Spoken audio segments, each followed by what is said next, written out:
pala ito, Laurel. Ayan. Ayun, makikita ko. Ayan, meron po dyan subdivision. Meron dyan nandiyan po yung Taal Volcano.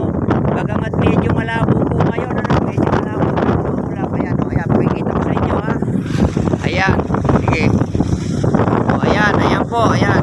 So, actually, yung pong Taal Volcano ay nandyan sa gitna na yan.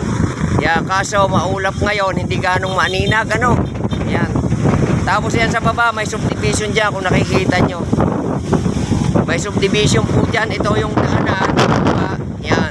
Yan. So, maganda yung subdivision dyan, oh. Kaya lang, alam ko, pang big time lang po yan. Ha? Sa mga mayayaman lang yan. Yan. Kasi po, sa mapipera yan, pag wala kang maraming pera, ibig sabihin, hindi ka mayaman. Ngayon, kung marami kang pera, may milyones ka, bilyones, siyempre, mayaman ka. Ayan.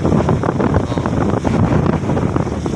Tapos, yung malaking bundok na yan, Tagaytay area na po yan. So, medyo mahangin po talaga. Hindi lang medyo, talagang malakas po ang hangin, ano? Ayan, oh.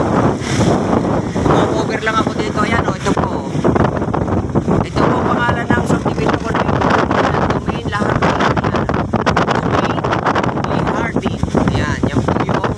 Yung subdivision sa baba na nakikita natin yan. Kita nyo, ganda oh. Oh. Yan, yan po yung malabo kung nakikita nyo, Taal Volcano po yan, yan. Gitna yan, ano. Yung pong kabila na yon is Batangas area pa rin. Yung po yung Talisay, yan, Talisay. Dito naman po, yan naman po sa kabila na yan, Tagaytay area, yan. Ganda po yan kung nakikita nyo sa may tapat na po yung mga bahay dyan, Tagaytay po yan.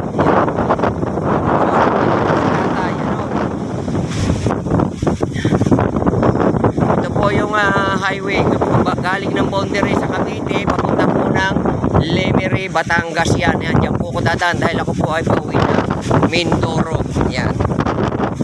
Okay, sige po.